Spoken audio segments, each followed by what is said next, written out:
Hello, children. Today I'm going to continue with the lesson Roving Families and Shifting Homes. So, last class we saw that every year many families shift from one place to another for different reasons. Mostly gypsies or banjaras move from one place to another in search of fresh pastures for the cattle or for trade. They are also called as nomads and they live in tents that can be set up and taken down easily. Army people move to different place every few years because of the transfer in their job. So shifting is actually not easy always. Some enjoy it and some do not. A new posting. So now I'll be telling you a story about a girl called Pema. So Pema is about a girl of your age and she was very excited to meet her friends at school after a school vacation. Suddenly, her parents called her and informed about her father's posting in Bareilly. Pema was shocked. Her father was a colonel in the Indian Army. This posting could not be cancelled at all. Pema could not sleep that night. She thought that she would miss her friends in Lucknow.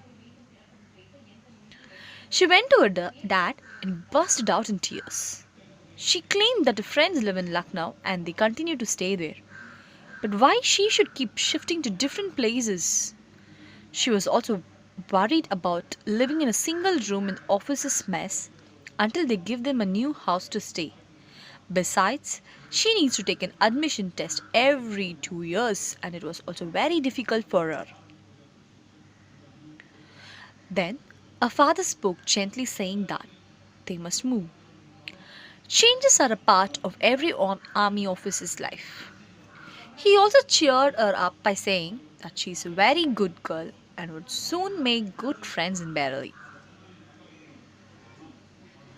Pema thought about what her father said and felt he was right. Then she went to bed wondering how Bareilly would be like. So the next story is about a girl called Shirin from Lahore. Shirin, whose family left Lahore in Pakistan to live in India after the partition of India and Pakistan in 1947. So after our independence, uh, due to some political reasons, the government decided to partition India into India and Pakistan. So many people who lived in the border of India and Pakistan were forced to move to any of these places. The option was left to the people, so the people can choose a place, either India or Pakistan, uh, having in mind that which place will be safer for them. Okay, so it was hard for families to restart a life in a new place as refugees. They were forced to leave their home, education, position, etc. As I was saying, Shirin was about to join a college in Lahore, but because of this unfortunate situation, she was forced to leave her education and come to India. So in India, they were asked to stay in a refugee camp along with thousands of other refugees who have came from Pakistan. There were no space to call their home here and no certainty about the next meal. Okay, so it was very hard for providing, actually it's very hard to provide food for every people in the um, refugee camp. No, so they were very uncertain about the next meal they'll have. But Shirin's father was a brave and strong man. Even in this situation, he thought they were very lucky to reach a safer place for his family. They also learned to be grateful and value the things that they have been taken for granted, like warmth and safety. Even us at home, we get all these things, but we take all these things for granted. We never even respect or bother about these things, no, many times.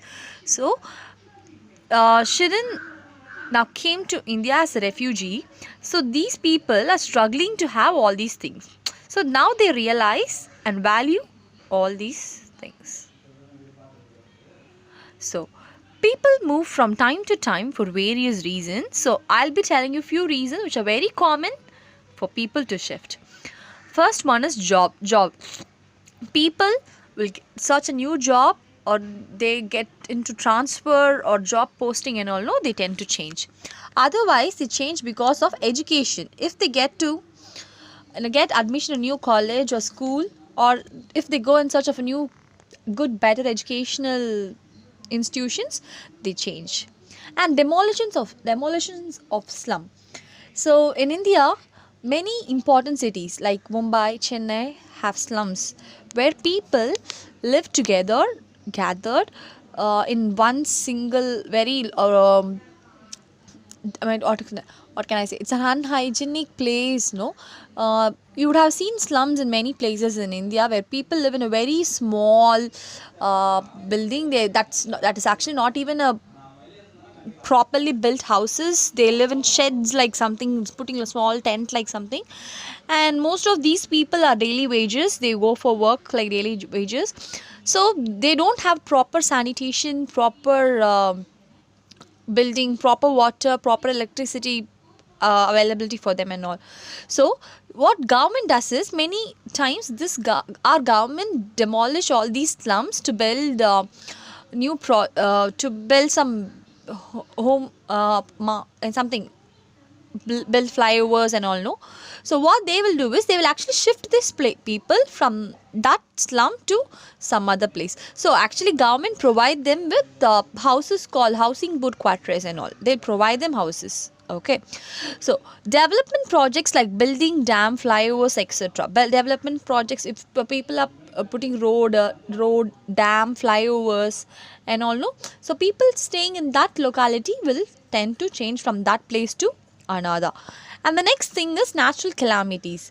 If suppose there is an earthquake, famine or tsunami or flood and all, no, so automatically people tend to move from that place to another.